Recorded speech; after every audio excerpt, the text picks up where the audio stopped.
Hi, this is Reggie from Restore Plus Physical Therapy, and welcome to today's tip of the day. Today, I want to discuss with you one condition that we see in the clinic that a lot of times, I would say a lot of times, but it's not uncommon that there is a sometimes the diagnosis is not as accurate. Let's just put it that way.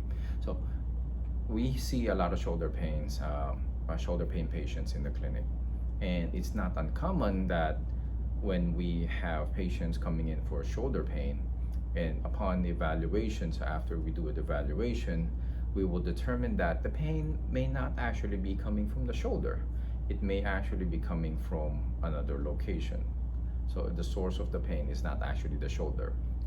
Now, where is that? The most common other cause of that pain where you will have pain in the shoulder is a neck issue or a neck problem. All right. So it's not uncommon that when we have patients coming in for shoulder pain, we will find out with the evaluation that the cause of the problem, the cause of the pain, is a neck issue. Okay. So now with the evaluation, we do multiple things based on we consider the history, on the tests that we do with the patients, the movements. All those things we take into consideration to determine if the cause of the problem is the shoulder or the neck. All right. So now, because for us, we're able to do a battery of tests. But let's say for you at home, if you're not sure and you want to know, okay, is this my neck that's causing the problem, or is this my shoulder that's causing the problem? I will give you a quick tip on how to determine which one is which. Now, I have to put a disclaimer there. This is not foolproof. This is not 100%. Okay, like I mentioned, when we do the evaluation, we consider a lot of things. We do a lot of things.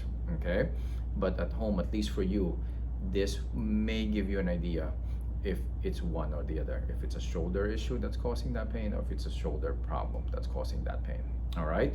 Now, two things that I want you to observe, and which will determine which one is which. First is the location of the pain. Right? If your pain is more localized in the shoulder, okay, or even sometimes radiating down the arm here, so more likely than not, can be a shoulder issue. Okay, it can be a rotator cuff or bursitis. Those are the more common problems or causes of the shoulder pain. So that can be a shoulder issue. That's causing your pain. But if your pain is coming from, let's say, the neck area or the upper traps area, okay, and then it radiates down the arm, or not uncommonly, it radiates down to the forearm or even your fingers, okay, so that means it's a neck issue. So that means that it's a cervical spine issue, okay?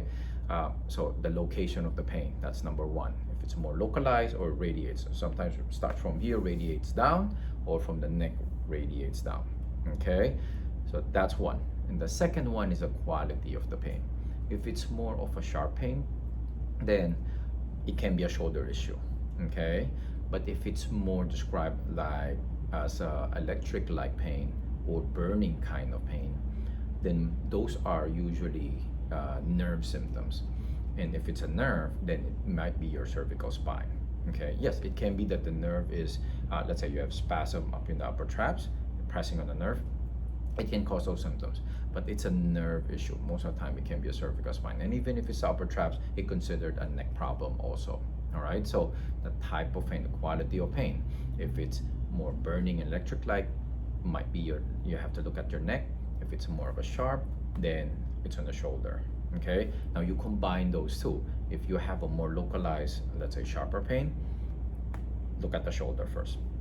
If it's a radiating and burning electric-like pain, definitely look at that neck first. Even if it's affecting the shoulder area, look at that neck first. Okay, so this is a common scenario that we see in the office, and that's the differential diagnosis that we have to rule out. And it's not uncommon that we see that it's not uncommon that we see that the diagnosis may actually not be pointing at the right source of the problem. And if you're not treating the right source of the problem, then you're not gonna expect to get better. Okay, so this is just one quick tip for you to be able to just assess it at home. If you're not sure which one really is causing the problem on your shoulder, or you have it and you know what's causing it, but you want to be guided, you want to get the treatment, definitely seek a specialist. Okay, you can reach out to us. We can by phone, you can DM us, or by email. Anywhere, any way, then we'll be able to respond. All right. So let me know what you think about this. Let me know. I would want to see them in the comment below. I want to hear your thoughts. All right. So thank you very much for your time. Thank you very much for watching this video. Remember, I need you to comment, like, subscribe, and share this video so you can help transform other people's lives. And let me know what you want me to discuss so that I can help you stay healthy and pain-free. I'll see you in the next video.